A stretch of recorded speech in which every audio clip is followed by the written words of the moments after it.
Buonasera, buonasera, benvenuti a tutti coloro che mi stanno seguendo.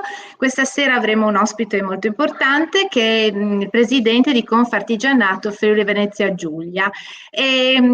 Adesso lo chiamiamo immediatamente nella stanza. Vi ricordo che potete seguirmi sia su questo profilo Facebook sia sul profilo YouTube.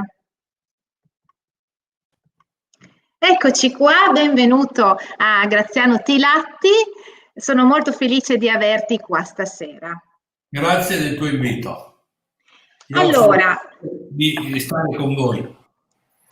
è un vero piacere perché questa sera cercheremo di approfondire, perché poi l'argomento è molto vasto, un po' l'economia e un po' la situazione anche delle imprese artigiane nel nostro territorio in Friuli Venezia Giulia. Mi piace partire un attimino dalla storia della tua impresa, della tua azienda. Ho letto un pochino che tutto è partito dall'estero, dalle capacità che ha avuto tuo padre Rinaldo Tilatti, che è partito da Garzone presso l'impresa Giaiotti di Ziracco, e poi abbinando anche l'impegno dello studio è riuscito a creare la sua impresa, che oggi conosciamo, ormai un'impresa affermata e conosciuta in Friuli Venezia Giulia. Il primo intervento risale agli anni 60, praticamente c'è stato il primo intervento, la prima palazzina Cividale del Friuli. Poi l'impresa Tilatti comunque si è fatta conoscere anche con il terremoto, con notevoli interventi, molteplici interventi che sono stati fatti nella nostra regione, per arrivare naturalmente ai giorni nostri, che ormai tu sei il presidente di questa azienda e naturalmente al fianco tuo c'è anche tuo figlio Paolo, e quindi una bella realtà diciamo conosciuta ormai e affermata in Friuli Venezia Giulia. E poi tu hai un ruolo importante, che appunto sei presidente di Confartigianato Friuli Venezia Giulia. La prima domanda che mi viene in mente, diciamo, è questa, che sicuramente tuo padre ha cominciato da Garzone, si è molto impegnato. Oggi come oggi, un ragazzo che voglia effettivamente investire, lavorare e fare altrettanto, può farlo? Cioè, ci sono le condizioni per poter fare? Beh, guarda, io mi vorrei immaginare che fosse possibile anche oggi, però credo che sia possibile anche oggi, ma le condizioni socio-economiche, diciamo, sono completamente diverse. Anche perché mio padre lo diceva sempre con orgoglio che al di là della sua voglia di fare, determinazione e capacità, ma se nel suo cammino non avesse incontrato delle persone che l'hanno aiutato prima nell'apprendimento dei fondamentali del suo mestiere, poi l'hanno fatto crescere anche, diciamo, mandandolo a frequentare dei corsi di disegno, perché mio padre aveva fatto la quinta elementare ed quella era il massimo in quel momento consentito a un ragazzo che veniva da una famiglia di agricoltori. Quindi poi dice che nel suo percorso poi professionale ha incontrato tantissime persone, professionisti e committenti, che l'hanno aiutato in questa crescita. E questo, dice, oggi forse sarebbe un po' difficile, perché ha incontrato committenti che hanno scommesso su di lui, dei professionisti che gli hanno dato fiducia quando da Garzone, in questa azienda di Ziracco, poi che ha chiuso perché è mancato il titolare. Mio padre ha chiuso i cantieri che avevano in corso, poi va in un'impresa grossa dove incontra alcuni professionisti che lo segnalano all'impresa e lo valorizzano. Da lì poi fino agli anni realizza diverse opere come capo cantiere con questa azienda, poi nel 1953 fa un salto di qualità e anche qui aiutato sempre da questi professionisti, da committenti che gli hanno affidato dei lavori, diciamo anche aiutandolo finanziariamente. Lui di questa cosa andava molto fiero e dice che nella sua vita ha incontrato, è stato fortunato perché diceva 50% delle persone ti sono amiche, 50% non ti sono amiche, e quindi dice se incontri quelle che non ti sono amiche la fortuna non basta. E quindi E questo, poi la sua capacità e determinazione, la conoscenza, poi avendo fatto un garzone con delle persone che gli avevano veramente gli avevano insegnato il mestiere, e poi e con la sua determinazione e poi con i sacrifici ce l'ha fatta, ma era anche un contesto socio-economico che era tutto in crescita. Si veniva dalla grande distruzione della seconda guerra e quindi il lavoro c'era la necessità, c'era la grinta di tutta la società, perché volevano tutti lasciarsi alle spalle la tragedia e la miseria. Quindi io credo che oggi, diciamo, ci vuole la determinazione, la conoscenza, la capacità, ma oggi quegli elementi che hanno aiutato mio padre e la mia famiglia a crescere, oggi non li trovi, non sono merce rara all'interno di questa società, anche perché il livello, devo dire che è cresciuto il livello scolastico, ma è sceso il livello culturale in questo periodo, perché tutti siamo poco propensi all'ascoltare e alla sussidiarietà locale. Pensi che al mio paese, diciamo subito dopo la guerra, tutti gli operai, in particolare quelli che lavoravano nel settore dell'edilizia, si sono fatti la casa nuova o se la sono ristrutturata con la banca del tempo, che oggi viene spiegata viene presentata come una novità. Invece all'epoca gli operai si scambiavano l'aiuto e quando uno costruiva andava a aiutare, e così i paesi sono rinati e l'economia è ripartita. Io credo che avremo bisogno di una fase simile per poter ripartire in questo momento, dove dovremo cancellare il fardello burocratico e quel carico, non dico tornare a quelle condizioni di lavoro, ma semplificare la vita a chi vuole mettersi a fare l'imprenditore. Sono d'accordo. Senti, venendo un attimino anche alla situazione attuale legata al Covid, questa situazione, appunto, questa pandemia, innescherà secondo te dei cambiamenti strutturali nei settori monitorati da Confartigianato, e se sì, quali sono questi cambiamenti che ci si può aspettare? Positivi. Già sin dall'inizio si è capito che questa pandemia, questo nemico invisibile sicuramente avrebbe cambiato i processi produttivi, gli approcci, il mondo delle relazioni. Tutta quell'economia come la nostra, che era legata diciamo ai servizi alle persone, ha dovuto subito reinventarsi, perché non dimentichiamo che in quel momento particolare di difficoltà a seguire l'8 marzo, diciamo, migliaia e migliaia di artigiani hanno continuato a fare il loro lavoro con le loro aziende, perché ad esempio la distribuzione dei generi alimentari, l'assistenza nelle famiglie per gli impianti di riscaldamento, gli impianti elettrici, tutto quella che era la manutenzione ordinaria e straordinaria, e il mondo artigiano ha continuato ad eseguirlo. Per fare ciò aveva un problema in più, diciamo, quello di tenere aperta l'azienda, sapendo che alla fine della giornata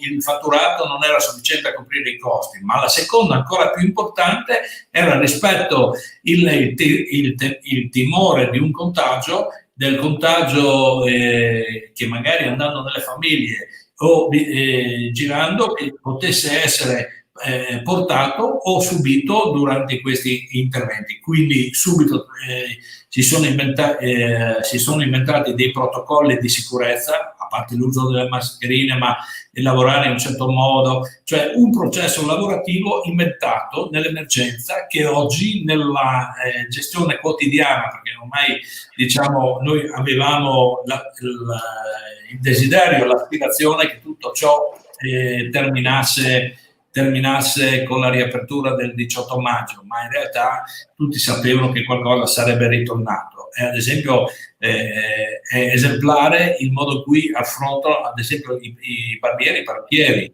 cioè l'approccio con le persone, la sanificazione, l'uso di maschere, tutte queste cose, cioè un modo diverso di lavorare, anche sacrificando il rapporto umano, perché uno andava dal barbiere, scambiava due chiacchiere. Oggi tra la badatura che ha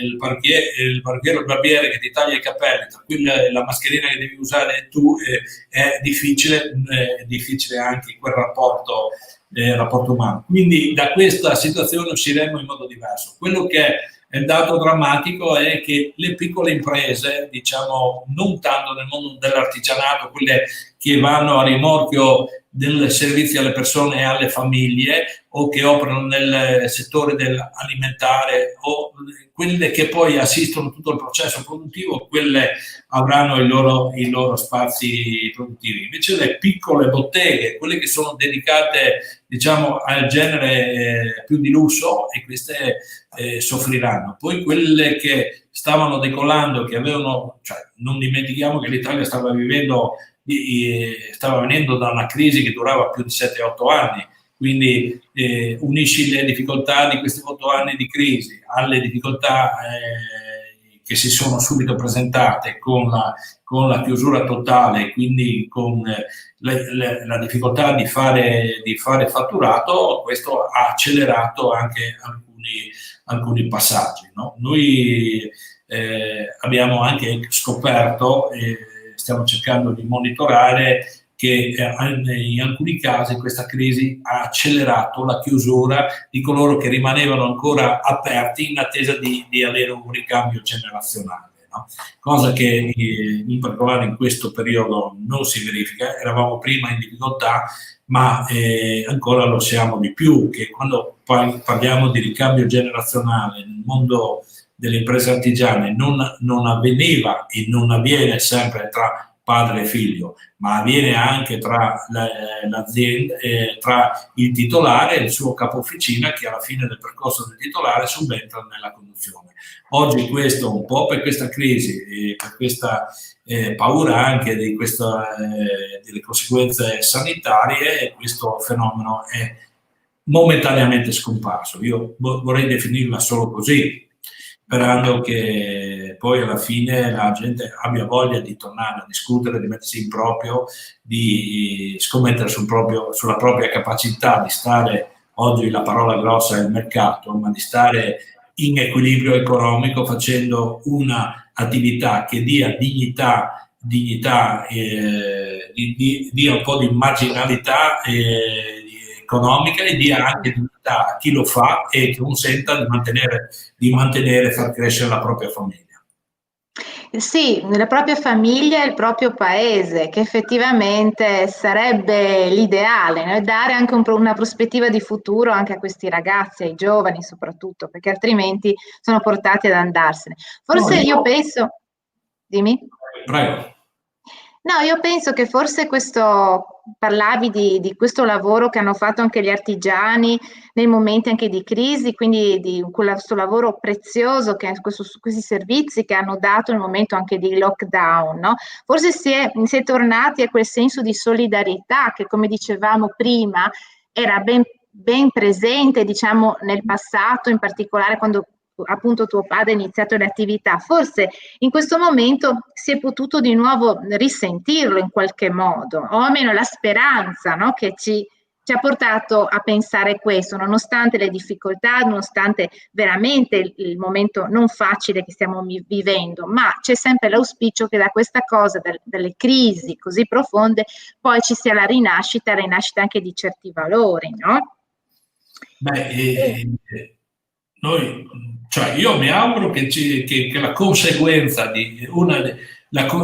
diciamo, fra le tante conseguenze di questa difficoltà sanitaria, ma che poi si trasforma anche in difficoltà economica, finanziaria, poi si trasformi anche in un'opportunità dove si possa recuperare alcuni valori e capire quanto sia necessario anche riprendere in mano. È vero che oggi nei piani europei si parla di trasformazione digitale, però io credo che è vero che ciò avverrà ed è un processo che non si ferma, però ad esempio se tu vuoi aggiustare una luce che non va, un frigorifero che non funziona, non è che ci metti sì il digitale perché vai a vedere la componentistica e vai a vedere, ti leggi gli schemi, però ci vogliono le mani, un modo e anche il computer di cui ciascuno di noi è dotato per volontà divina, che sa ricordarsi la casistica, cosa ha fatto la scorsa volta, cioè in un'altra situazione analoga, che sappia gestire le situazioni per poi sostituire il pezzo e fare questi interventi. No? Io devo dire che ho a fianco al nostro capannone ci sta un'azienda di giovani ragazzi che si occupano di impianti elettrici e impianti idraulici. E devo dire che la grande soddisfazione quando sono stati chiamati in emergenza a allestire il reparto di terapia intensiva presso l'ospedale Catinara in emergenza, tornavano a casa soddisfatti perché oltre alla certezza, la tranquillità di aver fatto il proprio lavoro, aver guadagnato il giusto per mantenere la propria famiglia, ma di aver fatto qualcosa che dava un'opportunità in più alla società di rispondere a quello che era la richiesta sanitaria. E poi tornavano in capannone e io li vedevo, avevano già organizzato, tanto per dire che il mondo del lavoro sa organizzarsi, anche il momento di convivio, che al ritorno, non potendo andare nei bar, avevano organizzato un tavolo largo, il distanziamento, prima che arrivasse il DPCM, i guanti per tagliare il salame, era tutto messo in regola per alla fine della giornata dire: abbiamo fatto un bel lavoro, ci scambiamo poi si scambiavano anche le esperienze, come hanno collegato questo, quest'altro, ed è quel momento di formazione che è vero che oggi si fa anche con lo strumento con cui siamo collegati io e te, ma fatto in persona e unito poi al bicchiere, alla birra o alla fetta di salame, credo che dà un ritorno diverso. Cioè, sicuramente. Senti, secondo te quali sono gli investimenti necessari in questo momento proprio per una ripresa che sia duratura?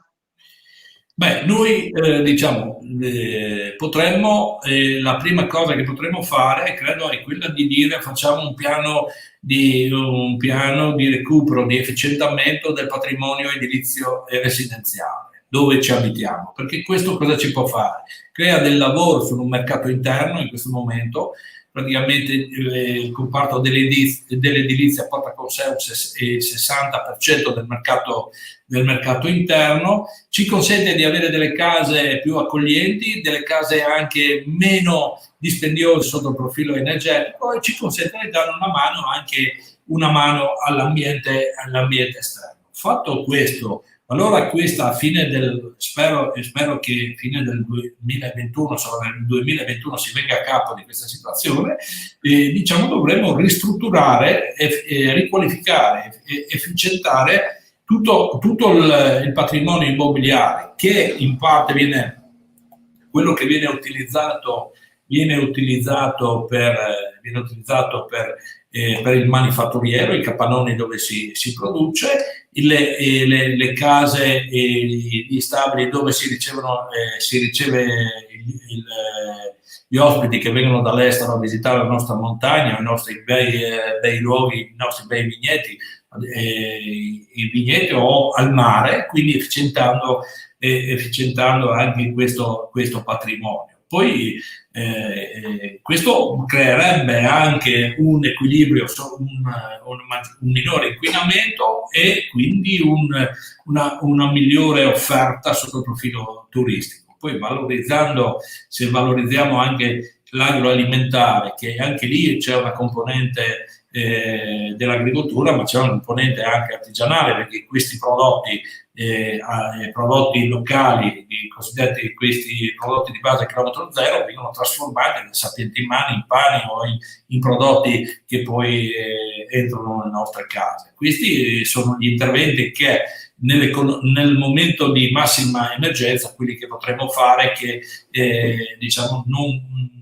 ci potrebbero dare un ritorno più immediato, sia in regione che in questo sia a livello nazionale. Lo Stato ha stanziato risorse questa volta non risorse non in modo diretto, ma attraverso dei bonus fiscali che ci auguriamo quanto prima si possano utilizzare con un percorso semplificato. Ecco, queste sono queste misure. Poi nella nostra regione, che abbiamo una bellissima offerta sia per quanto riguarda il turismo marino, ma anche quello montano, ma anche quello collinare o quello legato all'agricoltura, all'economia legata al vino, all'agroalimentare, no? Quindi con zone di eccellenza, non dico solo il Collio, la zona del Collio, ma anche possiamo San Daniele per i prosciutti e tante altre zone, insomma. Ecco, quindi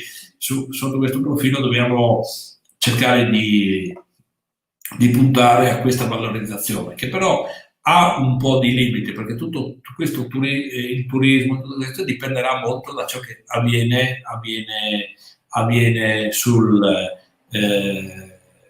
in Europa. È chiaro che questa fase deve essere pensata intanto per un turismo locale, cioè nazionale, perché è difficile che presente questa possibilità di contagio e gli stranieri vengano come una volta. Poi di fare un bagno al mare, prendere un po' di sole da noi, forse li convincerà che anche a prendersi qualche piccolo rischio. Sicuramente, dovremo un po' convivere però con questa cosa, stando naturalmente attenti, ma dovremo un po' convivere perché altrimenti si blocca anche tutto, no? Allora ci dicono come comportarci e dobbiamo rispettare queste regole di base alla fine, auspicando che così si possa continuare ad operare, a lavorare. Tu parlavi di efficientamento energetico e parlavi anche degli sgravi fiscali. Mi è venuto in mente proprio adesso di chiederti come siamo, nel senso si sta procedendo, c'è richiesta da questo punto di vista, il privato può accedere facilmente a questi sgravi fiscali oppure è ancora difficile? No, diciamo che vista la partita che si giocherà in termini anche di risorse fiscali, quindi di rinuncia a eventuali tasse che il governo nazionale fa, è ancora complicata. Ma è complicata anche perché era la prima volta che si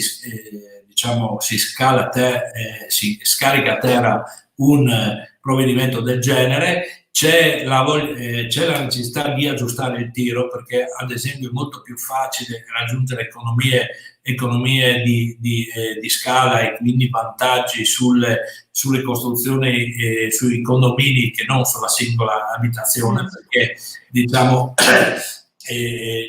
forse il legislatore, ma non era neanche facile, non è per fare un'accusa, diciamo, non ha tenuto conto quanto più favorevole sia il ragionamento sugli edifici plurisidenziali che rispetto alla singola unità abitativa. C'è molta aspettativa, c'è molta molta informazione non corretta. Oggi noi diciamo che su questa partita siamo dal 18 di luglio, mi pare che sia la data di conversione del decreto, che ci stiamo lavorando per capire. Sono in corso ancora l'emanazione di alcuni decreti attuativi o di circolari esplicative, ma credo che questa partita si giocherà, secondo me, i primi interventi avverranno nel 2021. C'è l'intenzione di chiedere al governo una proroga e credo che lo faranno. Il tema la difficoltà grossa che avremo dopo aver superato quella burocratica e a chi fa eseguire i lavori, visto che il settore edile, in particolare nella nostra regione, il comparto legato all'edilizia, viene da una riduzione delle persone addette da 18.000 a circa 5.500-6.000 addetti su tutta la regione, per cui questa fase dopo, siccome questa opportunità sarà data in Friuli, ma nel Veneto, in Calabria, in Sicilia, in giro per tutta l'Italia, è chiaro che non è che potrà avvenire come durante il terremoto, no? Che puoi spostare la manodopera da fuori e portarla qui, che forse ci farebbe anche bene, perché è stata l'ultima ondata di crescita demografica per la nostra regione, no? Perché visto che è un calo demografico, almeno avremo una immigrazione proveniente dall'Italia, ci farebbe bene. È un altro dei problemi, effettivamente, questa regione che già è piccola di per sé e che si chiede molto alla regione perché deve essere competitiva, perché deve avere una sua autonomia, però deve fare i conti anche col calo demografico che è consistente da parecchi anni. Allora, tornando, ecco, il fatto della mancanza di manodopera mi porta a farti un'altra domanda, che è quella inerente proprio all'incontro fra la domanda e l'offerta di lavoro e l'aspetto formazione. Per cui è proprio questo il fatto, no? Vuol dire che la richiesta, cioè vuol dire che le due cose, offerta e domanda, non riescono ad incontrarsi. No, diciamo che in particolare in questi ultimi anni, i settori che non riescono ad avere rispondenza fra offerta formativa e richiesta del mondo del lavoro sono il comparto dell'edilizia in genere, cioè dove dal muratore al carpentiere, al falegname, al idraulico, all'elettricista, e se vai nella meccanica al meccanico di precisione, il montatore di tutto ciò che noi costruiamo. Perché? Perché sta passando l'idea che tutto si possa fare in modo digitale, però poi alla fine è vero, abbiamo i grandi torni, il controllo numerico, le macchine 3D, le stampatrici 3D, però questi pezzi poi devono essere assemblati e hanno bisogno sempre della conoscenza e della presenza e della manualità dell'uomo. Per cui non è facile, perché gli istituti anche ci sarebbero, perché gli istituti professionali di primo e secondo livello, di formazione di secondo livello ci sono, ma non sono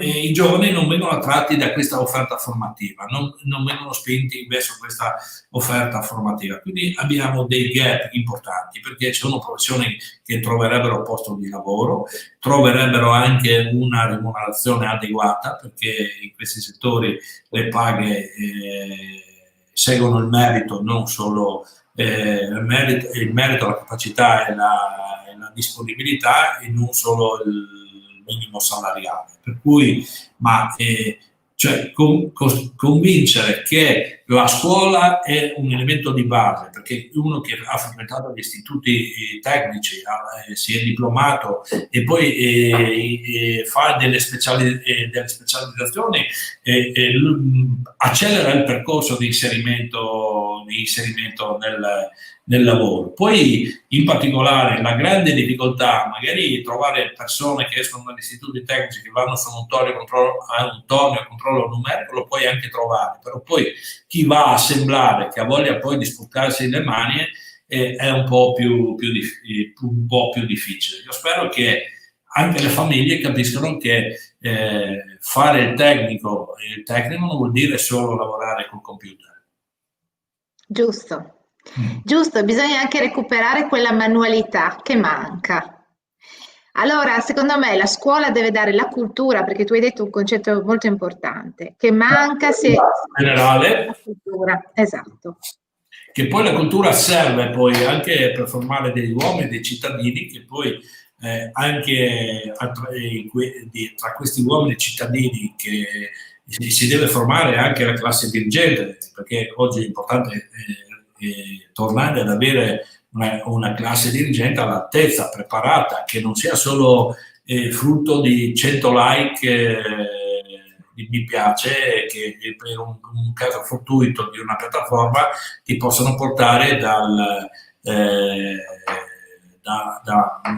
fino al Parlamento. Io credo che anche in queste giuste, diciamo, nel ricoprire queste cariche, che sono molto importanti, perché noi abbiamo bisogno di una classe politica che sappia pensare oltre il proprio mandato, che sappia pensare come declinare, gestire il presente e declinare il futuro. no? Quindi la cultura, come fatto personale, come capacità di apprendere, di conoscere, di avere coscienza piena del lavoro che fai e poi alla fine diciamo questa manualità, questa specializzazione è sicuramente premiante. Quindi io dico che questo è il grande sforzo che il mondo della scuola deve fare. Ma teniamo presente, noi ecco, siamo diciamo secondi solo alla Germania per alcuni aspetti, perché la Germania, proprio positivo oggi, gli servono circa 350.000 tecnici all'anno, perché poi chiaramente c'è il percorso della vita che vanno in pensione e ne formano circa 300.000, quindi riescono a recuperare, poi ci sono delle stagioni in più. Mentre da noi, diciamo, la scuola è molto valida, secondo me, nonostante rispetto alla preparazione di base, perché poi vedi quando anche i nostri, la specializzazione, la formazione specialistica, quando i nostri laureati vanno all'estero, trovano lavoro, perché questo vuol dire che la nostra scuola non è specialistica come quella anglosassone americana, però poi alla fine ti danno la risposta in qualsiasi momento, perché una formazione culturale di base basta, apre anche la testa e ti porta a saper ragionare e a trovare, individuare problemi e trovare la sua soluzione. Quindi, sono sicura al 100% questo. La scuola, ecco, dovrebbe provare anche, invece di farli tutti laureare, magari trovare dei laureati magari soddisfatti perché poi non trovano occupazione, sarebbe importante avere anche dei tecnici che hanno il diploma, ma poi ci sono anche gli istituti tecnici di secondo livello che gli danno un'ulteriore specializzazione, poi questi sicuramente trovano lavoro. A me è capitato di incontrare due ragazzi, no? Mi piace sempre raccontarlo, in un lavoro in cui noi stavamo facendo un revamping di una centrale idroelettrica e un giorno ho visto arrivare col camion tutti i pezzi e nella fase di montaggio ho visto tre giovani tecnici, no? Ma ho chiesto a uno di questo, dico, come pensate di procedere, no? E questo mi fa, ma parla con l'ingegnere davanti, no? Che era quello che dava a disposizione. Io pensavo questo fosse dire riconoscere un ruolo al capo, no? Cioè il capo chiamato ingegnere per un po' a stile di burla. Poi alla fine ho scoperto che questo era un ingegnere che aveva abbandonato un posto fisso in Finmeccanica, che era venuto in questa officina, però aveva preteso nel suo contratto ogni 4-5 lavori che lui progettava, uno doveva andarselo anche a montare. Per cui dice così, conosco anche gli errori che ho fatto nella progettazione e conosco anche come si monta. Io questo mi ha fatto veramente, cioè, saranno queste le eccezioni. Poi alla fine dei tre ce n'era uno solo diplomato e due laureati, no? Quindi si sporcavano le mani col grasso, con l'olio e che erano lì a montare ciò che loro avevano progettato col computer. Beh, fa piacere, fa molto piacere questo, perché significa essere umili e mettersi sempre in gioco. No, questo mi ha detto, guarda, poi dopo siamo entrati in confidenza e ho detto, guarda, tu hai l'età di mio figlio, poi posso darti del tu. Dice, guarda, questa è veramente una soddisfazione, cioè assemblare, mettere in funzione ciò che abbiamo progettato, abbiamo pensato. E così, se domani divento capo commessa in una cosa più grande, so come si fa. Giusto, corretto. Allora, innanzitutto arrivano qua un po' di saluti, insomma, della signora Liviana Vecchiette, della Caterina Liberato, insomma, ci salutano. Grazie. Dopo se arrivano anche domande, naturalmente te le porrò man mano che arrivano. Senti, c'è una persona che è particolarmente sensibile, che è vicino un po', che conosco, è particolarmente sensibile all'aspetto ambientale. E tornando un po', hai parlato di efficientamento energetico, però mi dice esiste una sensibilità ecco, verso l'efficienza energetica e l'uso di energie rinnovabili nelle aziende, quali sono a tuo parere le principali barriere che ostacolano una conversione ecologica per le imprese? No, allora, diciamo esiste una sensibilità ecologica che diciamo ha due origini. Una, diciamo, capendo che ciascuno di noi vive nell'ambiente, per cui non è che dice no, non è interessato al ragionamento. Poi c'è una motivazione di carattere economico, perché fare dell'efficientamento vuol dire dei risparmi anche nella gestione ordinaria della propria casa, della famiglia, e quindi avere più risorse per dedicare magari all'istruzione del figlio o per dei risparmi, per avere una disponibilità di risorse anche per fini diversi. Quello che secondo noi per un bel periodo ha inceppato un po' questa crescita di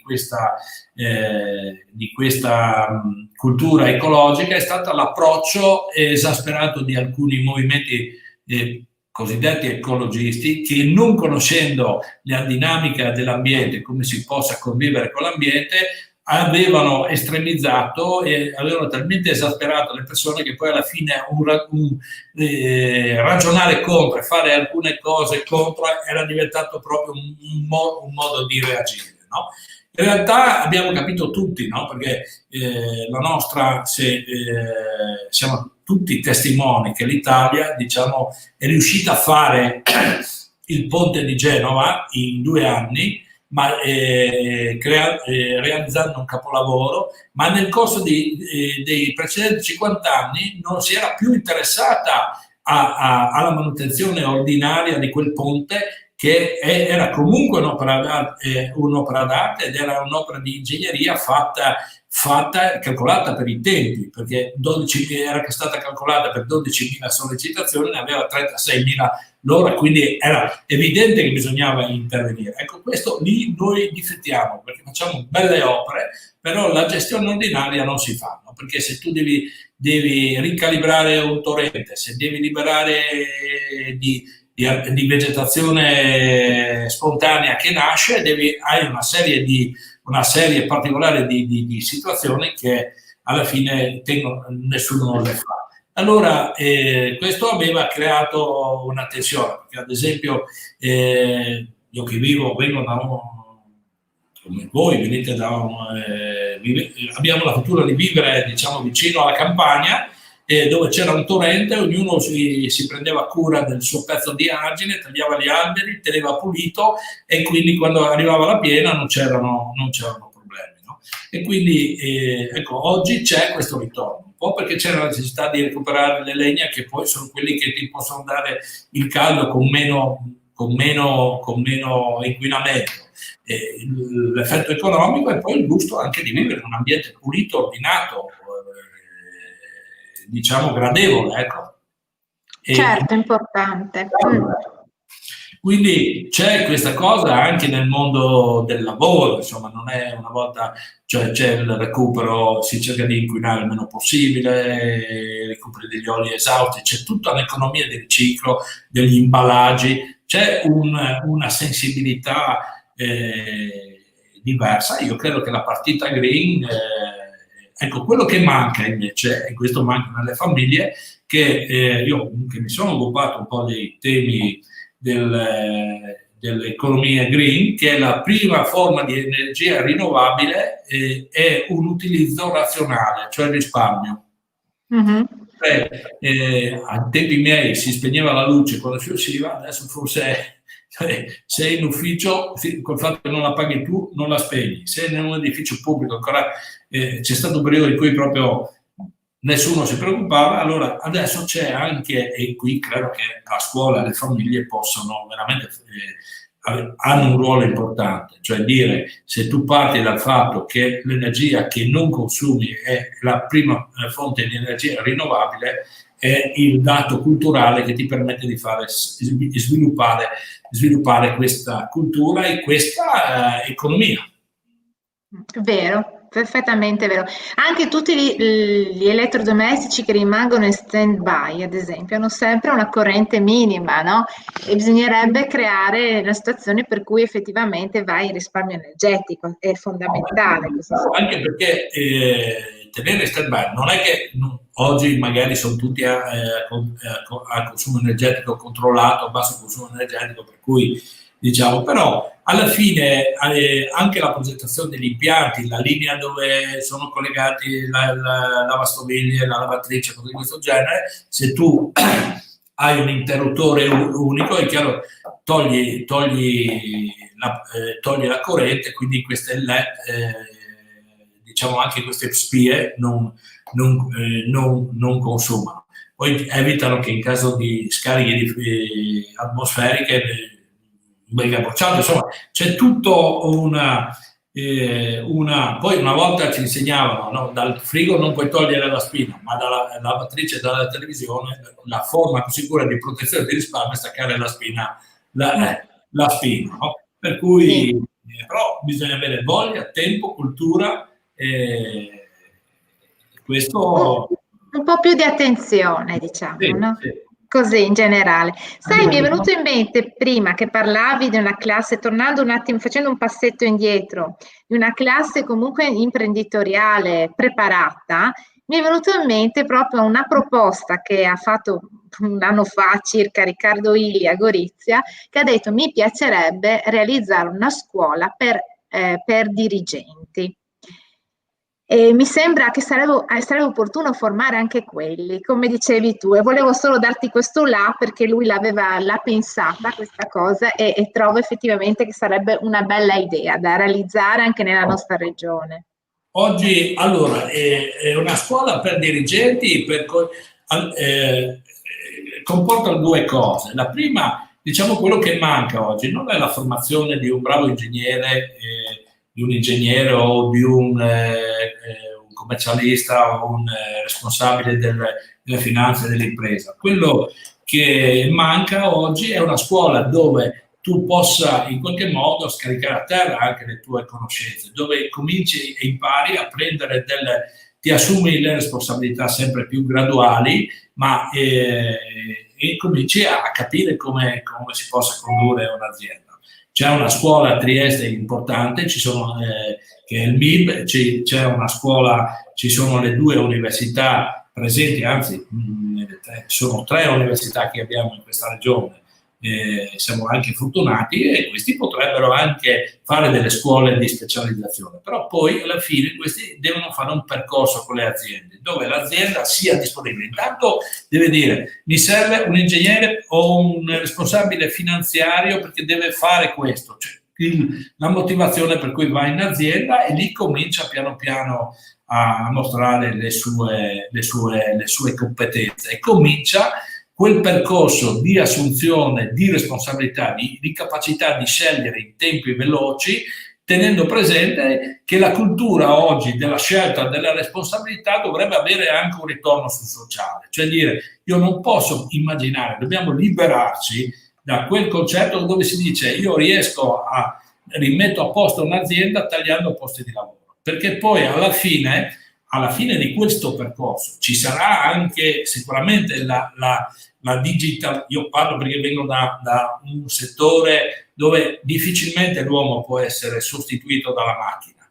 o in parte viene sostituito, ma l'uomo alla fine del processo c'è sempre, no? Per cui, anche perché questo sistema di globalizzazione, di velocizzazione, dove ci ha portato ad essere anche masochisti, nel senso che alla fine a forza di tagliare posti, a forza di lasciare gente a casa senza lavoro, mettere in difficoltà, poi distrugge il mercato, perché i consumi chi li fa? Li può fare chi può guadagnare, può spendere. E allora dopo dobbiamo fare la rincorsa a meccanismi che va bene il reddito di inclusione, di emergenza, perché quando ci sono situazioni bisogna essere, ma certamente si arriva alle aberrazioni del reddito di cittadinanza che ha prodotto, cioè una mentalità che non funziona. Magari è nato come progetto con ritorni solidari, però poi non si è dimostrato tale, perché chi dà dignità a un uomo è solo il lavoro. Lavoro, sì, Solo vero. il lavoro, perché non possiamo immaginare, per l'incompatibilità economica, ma anche per diciamo la distruzione dell'uomo, delle sue, quella di dire che tu puoi vivere senza lavorare. Cioè, il lavoro deve essere uno strumento in cui uno realizza se stesso, fa qualcosa per sé e per la società, e quindi diciamo non crea problemi sociali, perché le persone che non possono lavorare credo che siano un problema per loro stessi, ma anche un problema per l'intera società. Allora, questo dovrebbe essere il vero obiettivo: dirigenti che sappiano assumersi la responsabilità, che sappiano valorizzare chi sa fare e che puntino sullo sviluppo, e spendere parecchio anche per dare delle chance ai giovani, che chi ha i fondamentali, perché non tutti ce li hanno, no? Chi ha, il buon Dio gli ha dato la capacità di fare, di mettersi in discussione, la capacità di decidere, la capacità di proporre, quelli devono provare a fare l'imprenditore. Bisogna aiutarli. Giusto, condivido, anche perché la nostra Costituzione, parto da lì, ha dato delle indicazioni molto importanti. Bisogna creare le condizioni perché una persona metta a disposizione della comunità, della società, dello Stato le proprie competenze. Bisogna che si crei... Esatto, sul lavoro. Sul lavoro. È molto bella, partendo da lì è veramente una lettura interessante e comprendere il significato di quei passaggi lì. Senti, in questo momento qual è la condizione anche delle nostre aziende per quanto riguarda il rapporto con l'estero? Con chi esporta molto all'estero, qual è la situazione in questo momento? Ma diciamo all'estero è un po' complicata, perché il mio settore andava all'estero, diciamo, con la subfornitura legata alle grandi commesse di grandi player, no? Perché poi alla fine sia nel settore della manifatturiero, ma anche nel settore del mobile e dell'arredo, in questo momento molte commesse sono ferme, e quindi l'estero, che per anni ha salvato l'Italia, perché l'Italia era in crisi, gli altri paesi avevano recuperato, e quindi aveva trainato almeno cioè l'economia che è rivolta all'esportazione, in questo momento è in difficoltà, ma come lo è la nostra, cioè alcuni settori strategici come la meccanica, dove siamo leader, è chiaro che questi tirano, ma sono nicchie. Cioè, bisognerebbe che l'economia europea, mondiale, tornasse a tirare e tornasse a girare, quindi alla fine anche la piccola impresa viene trainata. Sul mercato interno dipende da noi utilizzare alcune risorse per creare economia volano e sviluppo, e in più se ci mettiamo una maggiore attenzione anche, diciamo, al sociale, a come vengono utilizzate le risorse del nostro paese, credo che qualche risultato in più lo otterremo.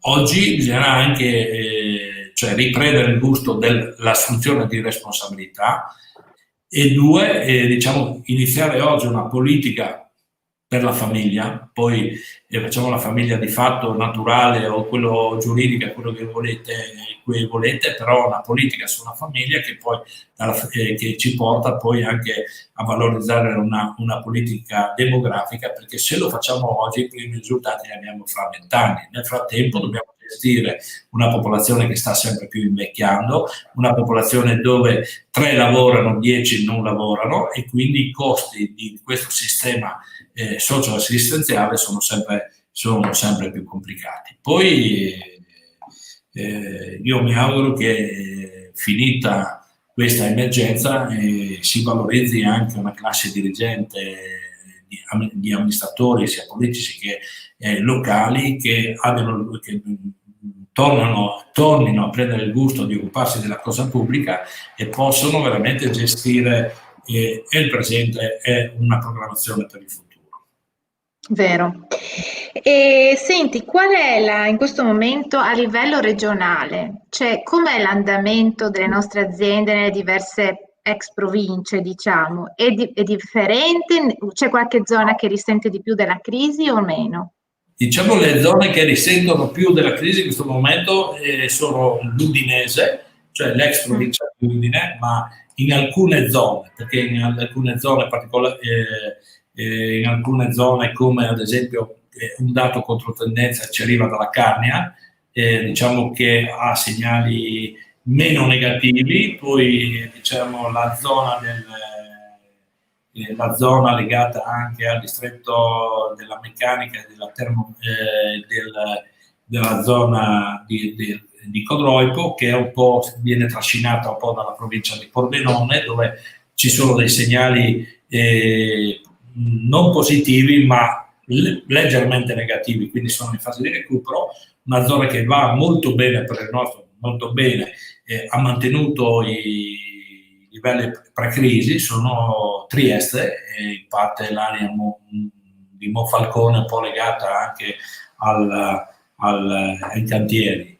Diciamo il resto, l'Isontino e l'Udinese, la Bassa Friulana e diciamo anche la zona della periferia di Udine stanno soffrendo.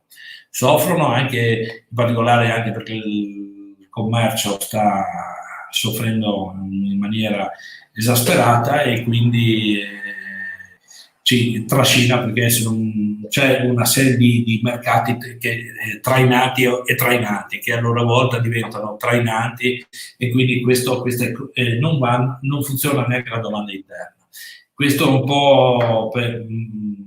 po' anche perché abbiamo questo dato demografico ha di molto diminuito il tessuto produttivo e quindi è chiaro che meno aziende, meno posti, quindi poi cosa inducono? Cioè che i giovani poi si trasferiscono, vanno fuori provincia, quando va bene vanno in altre province, poi il più delle volte si trasferiscono fuori all'estero, quindi abbiamo veramente innescato, stiamo vivendo un momento complicatissimo, no? Perché tutto ciò che facciamo di formazione poi lo spendiamo noi e lo diamo agli altri paesi o alle altre regioni, quindi qui veramente la politica deve fare un grande sforzo, la società, la classe politica dirigente, non solo la politica a chi poi intesa come amministrazione regionale, comune, ma la classe dirigente in genere deve fare uno sforzo comune per capire dove va a finire e dove va a parare, quali sono le possibili vie di ripresa di questa regione.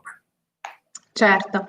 Senti, una curiosità perché ci sono molte donne che ci ascoltano, molte artigiane. Come sta andando proprio le attività artigianali al femminile? Questo devo dirlo con orgoglio, diciamo che se c'è un dato negativo, positivo di crescita nella demografia del mondo artigiano, devo dire che questo rappresenta l'imprenditoria declinata al femminile. Avevamo prima del famoso 8 marzo, della chiusura di marzo, avevamo un dato del 6-7% più 6-7% di crescita, di nascita e di sviluppo di imprese declinate al femminile. Questo è un dato che un po' necessitato dallo Stato, cioè molte persone che hanno perso il lavoro si sono reinventate con imprese declinate magari monocellulari, ma molte anche hanno creato delle imprese magari in forma societaria, unendo più donne e hanno in alcuni settori particolari che tornano in alcuni mestieri antichi, tipo sartoria, sarde, addirittura anche in alcune tipo calzolai e molte diciamo anche in alcuni settori, in particolare anche nell'edilizia, abbiamo avuto l'ingresso di alcune donne come piastrellisti, come levigatori o come diciamo realizzatori di pavimenti particolari, ad esempio il seminato veneziano. Io ho visto all'opera due ragazze veramente hanno ha fatto piacere, no? Poi ecco, devo dire che le donne in questo momento sono più attrezzate rispetto ai maschi a fronteggiare le crisi. Bene, aspetta che Ginevra sono lì. Allora, mia figlia che mi parla. È positivo. Quindi tu hai già dato, sei alla prima. Sì, è una, 11 anni, sto facendo la prima media. In questo momento di lockdown, cioè dopo il lockdown, e adesso ha cominciato questo percorso. Speriamo che vadano avanti. Allora, adesso mi ha fatto perdere un attimino il filo. Allora, volevo anche dire questo. Cosa ne pensi in questo periodo si sta parlando sia a livello regionale, ma anche a livello di municipalità, quindi comuni, della zona logistica semplificata. Volevo capire da te cosa ne pensavi di questo strumento.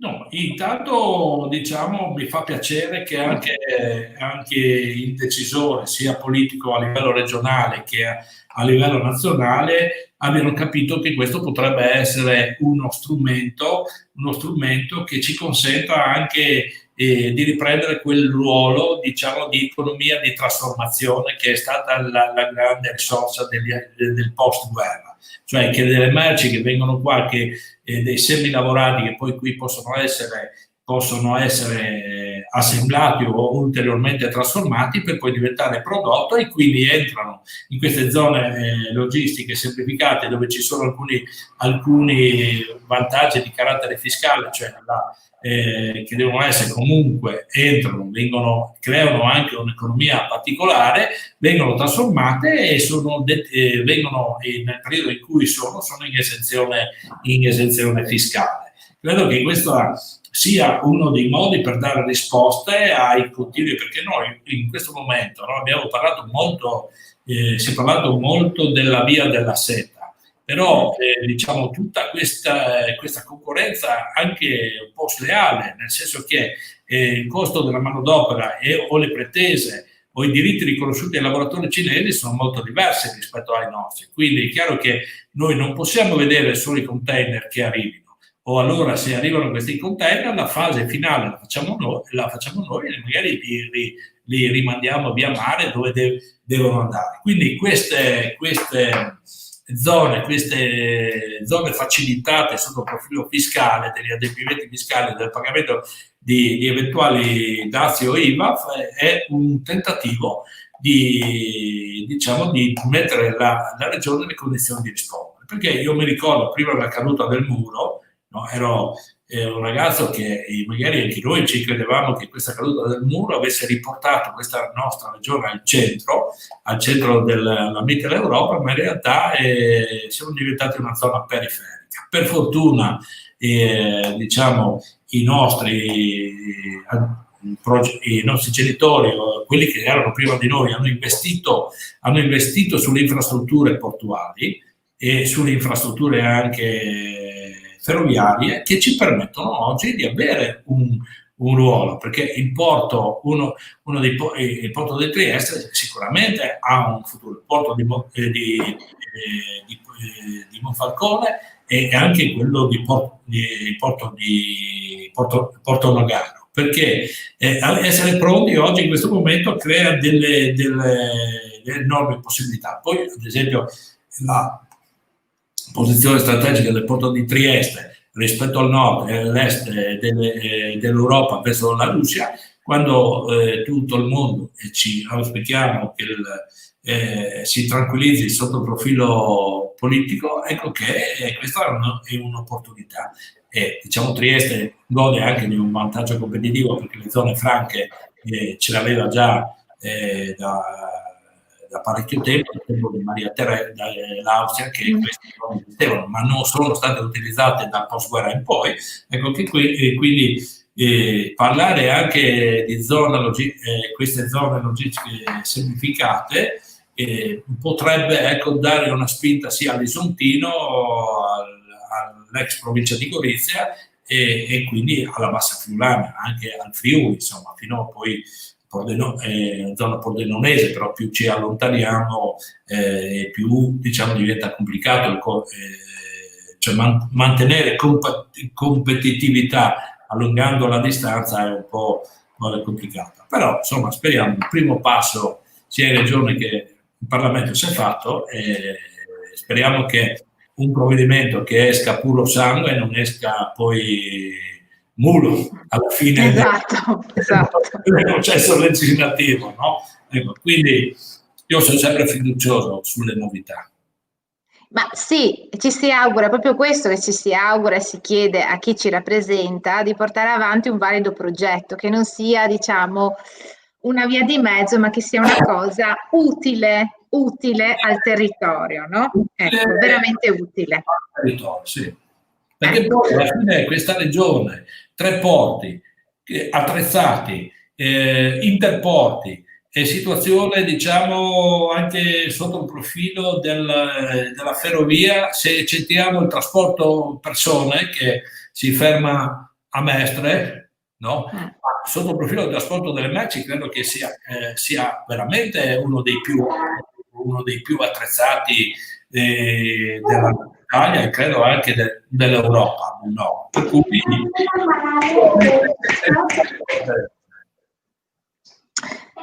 allora, intanto è arrivato qui un messaggio da parte di Laura Norma Daita, che è un'argentina che ci segue dall'Argentina e dice molto interessante l'intervista a Bravi. Quindi siamo seguiti anche dall'Argentina. Ci fa piacere, probabilmente la comunità friul-giuliano dell'Argentina forse ha più abitanti, ci sono più friulani e giuliani e isontini in giro per il mondo che non qui in Friuli Venezia Giulia. Quindi... È vero, verissimo questo.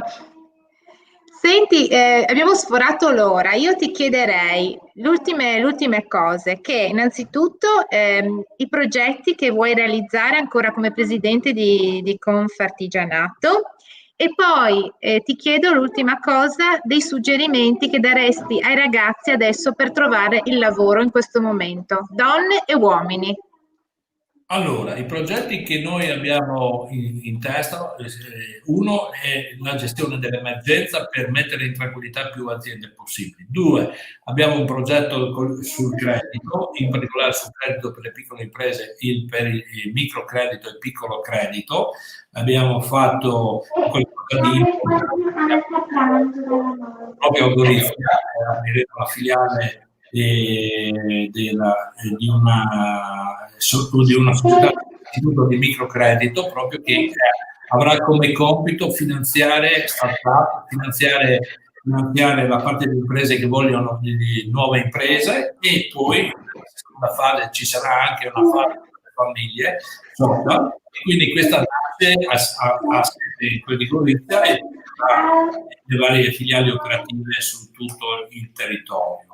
Stiamo facendo un consorzio, già costituito un consorzio perché vogliamo operare in modo diverso anche in rete e in collaborazione per tutti i processi di efficientamento, perché la piccola impresa ha il suo efficientamento energetico, bonus sismico e conto termico, per poter mettere anche le nostre piccole imprese nella possibilità di poter affrontare tutta questa riqualificazione del nostro patrimonio. Poi abbiamo un progetto interessante che è la creazione di Senior House, dove a un certo punto ci sono certi punti di aggregazione per gli artigiani di una certa età, dove ci saranno sia momenti di assistenza, con centri di assistenza primaria e di utilizzo di residenza di emergenza per quelli che derivano da un punto, derivano dal ricoveri ospedalieri da ricoveri ospedalieri e poi la creazione proprio di laboratori digitali uniti a quelli tradizionali dove i nostri non solo il mondo dell'artigianato ma anche di altri mondi che possono ospitare delle scolaresche in particolare delle scuole delle elementari e delle medie, dove possono essere trasmessi i movimenti o i principi fondamentali dei lavori manuali, dove la testa deve guidare le mani per ottenere un bel risultato. Torniamo a fare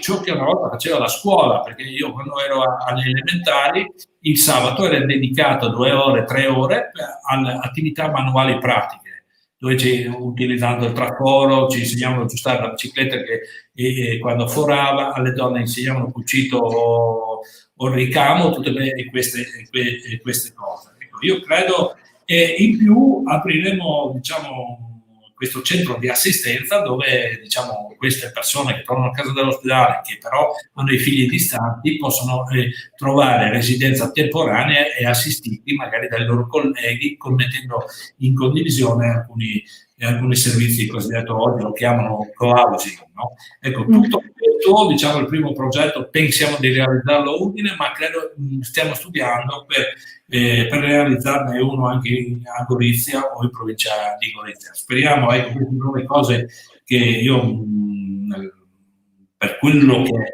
rimane il tempo del mio mandato, e poi, ecco, una scuola, diciamo, di formazione, ma fatta in un modo semplice per artigiani, per imprenditori artigiani, no?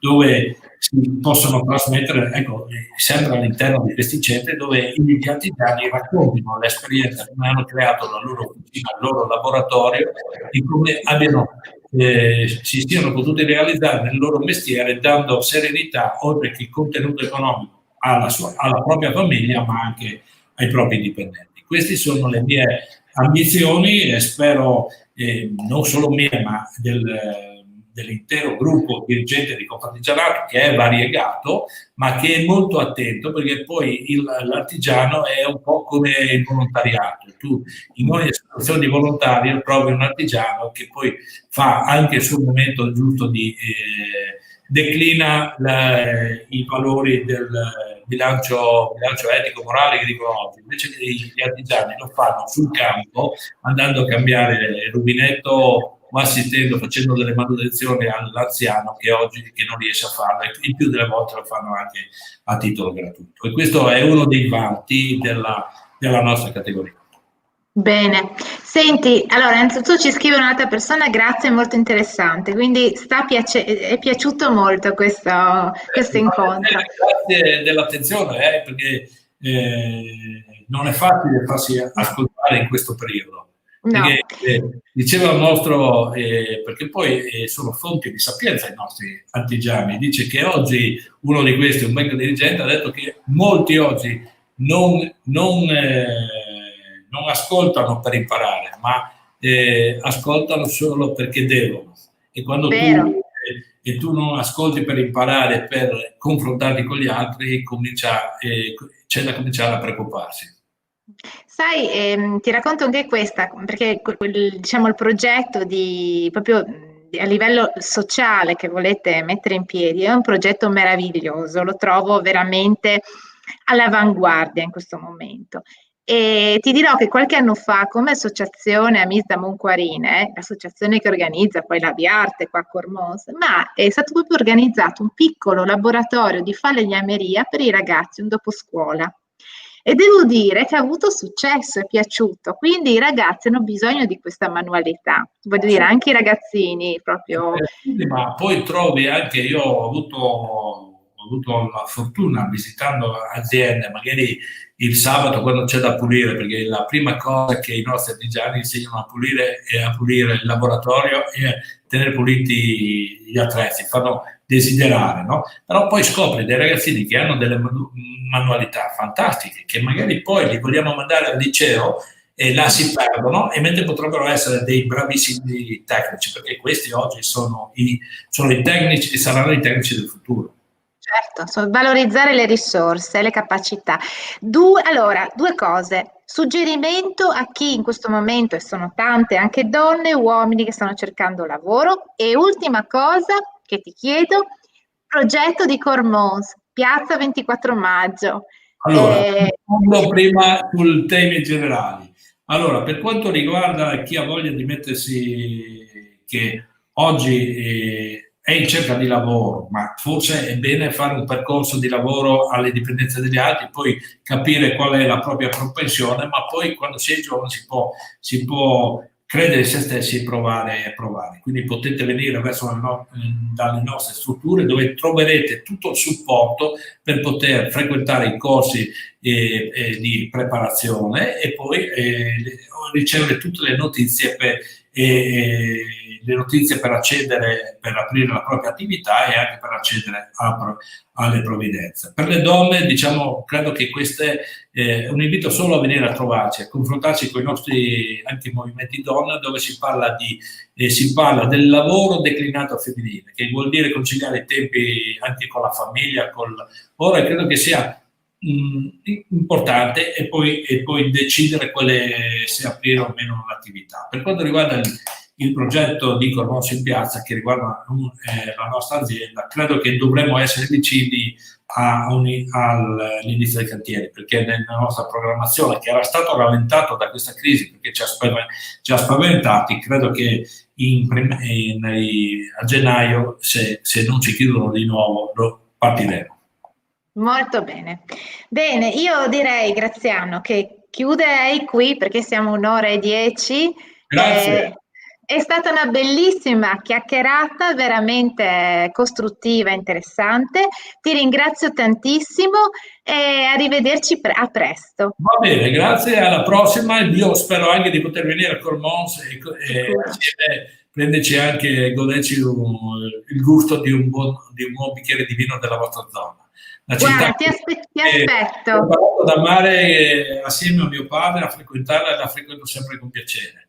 A presto. Ti aspetto, a presto. Grazie, sai, grazie. Grazie a te. Ciao, buona serata, ciao.